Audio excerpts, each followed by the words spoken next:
We had a lawsuit against us on the weaponization. The radical left judge ruled against it, and we'll see how that all works out.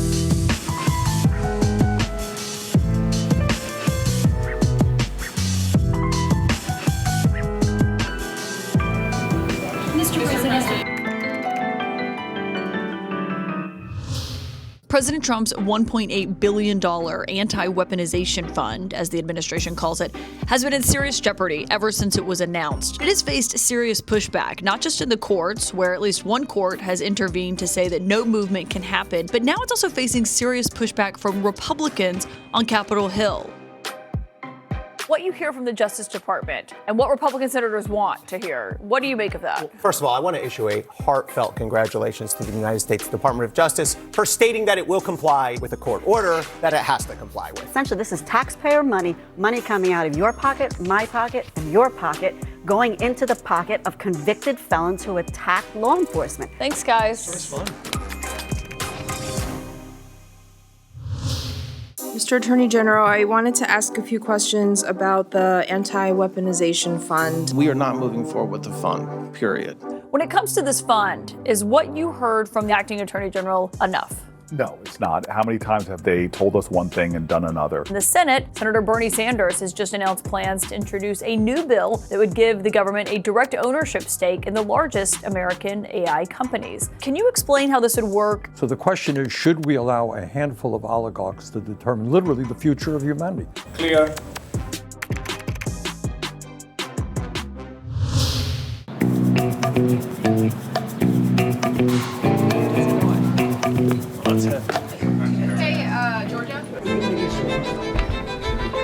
Is the $1.8 billion DOJ fund dead or is it on hold? The weaponization fund was a beautiful thing. People like you have abused our people so badly. The fake news have abused our people. Wait a minute, be quiet. Have abused our people so badly, and you should be ashamed of yourself. You used to be a conservative. She was a conservative from Alabama, can you believe it? But CNN, in particular, CNN does such false reporting. Thank you, Fred. Thank you, Fred. I like the right camera angle.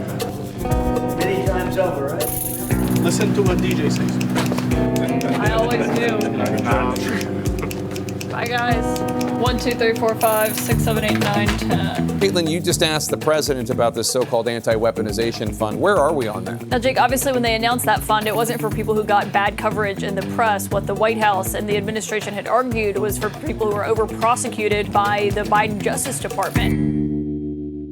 All good. Congressman, do you think it's definitive enough what you've heard from the White House and from the president himself on the future of this fund? From my knowledge and understanding, the fund is dead. We do have some breaking news tonight in what is a remarkable bipartisan rebuke of the president, with the House voting to end the war in Iran. How do you think the White House is seeing this? Well, Caitlin, they had to see this coming. Their support is crumbling. Great to have you as always. Have fun in London. You're in my world. I was in your world. I did Watch What Happens Live yesterday with Danielle. You're on with Danny. How's she doing? I know she's pregnant. She's good. She looks great. She's really polarizing in the Bravo universe, though, but I thought she was super sweet.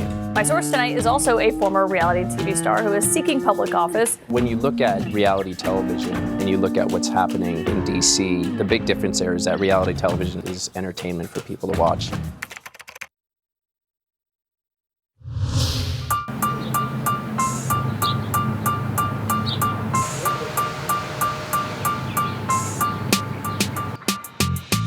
Todd Blanche has also been a lightning rod in the Senate over this weaponization fund, almost $1.8 billion. Today, Republicans rejected multiple efforts to kill the fund, though. Because it needed that 60-vote threshold, it needed way more Republicans than were willing to cross the aisle and vote for this. You were great. Okay, it's showtime. I'm going to show you this. Thanks. Tonight, we're taking you inside the battle playing out right now on Capitol Hill to kill President Trump's $1.8 billion DOJ fund. What do you think happens next? Well, we've got strong bipartisan majorities, both in the Senate and the House, to reject this highway robbery from the federal taxpayers. Thanks, y'all, and I'll see you in the office on Monday. We hit them hard yesterday, and we're going to hit them again hard today.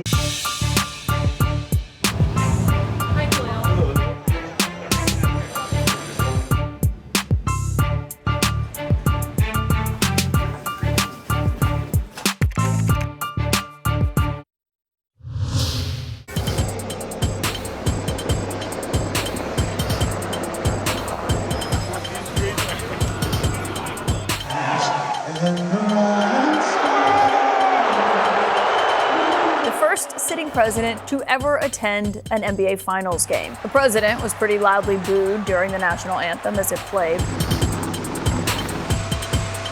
It was certainly amazing. I think mostly cheers.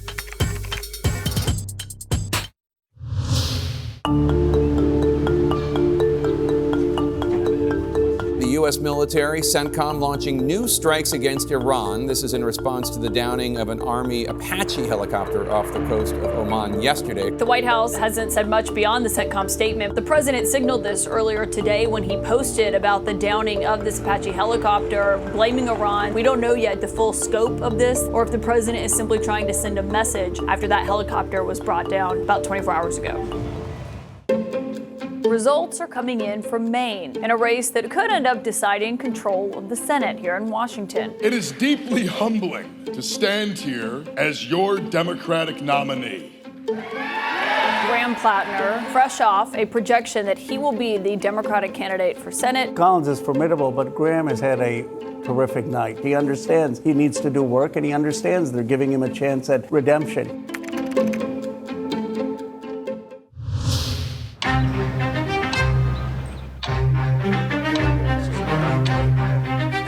We were really close to a deal, but they keep tapping us along. They keep playing us for suckers. I love the inflation. You know why? Something you didn't know. Do you know we've been taking out millions of barrels of oil? You know who doesn't know about it? Iran, until right now. When the war is over, yes, it's coming down. See, Biden wouldn't do this. Marjorie Taylor Greene, it's Caitlin. How are you? Are you enjoying seeing the giant, the roll cage out there on the White House lawn? Oh, my it's goodness. huge. I hope it comes right down. Let's let the White House be the White House. Tonight, Marjorie Taylor Greene is here as the United States has resumed strikes on multiple targets across Iran this evening. The release of the Epstein files, debating over how to handle Jeffrey Epstein, basically paralyzed the White House. I'm not surprised by this news, Caitlin, because I also had a very uncomfortable phone call with the president. He told me that his friends would get hurt if the files were released, and I'll never forget that. These people are absolutely absurd. They should be considered traitors. This report basically says it was the president who didn't want anything released. Are you saying that that applies to the president himself? I'm saying exactly that.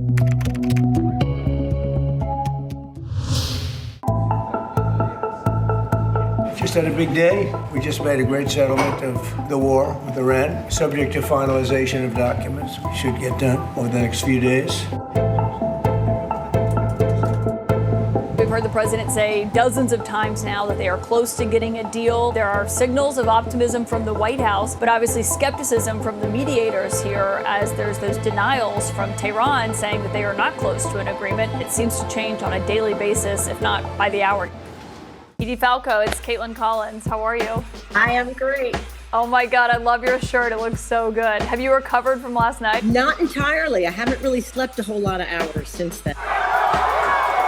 They just don't stop. It feels like, my very romantic idea of New York itself, just made up of a lot of people who had a dream, came to New York, and they just give it their all, like every last second. These guys just never give up. Thank you for staying up for us after a crazy night last night, and we can't wait to... It's all good. I'm not going to sleep anyway.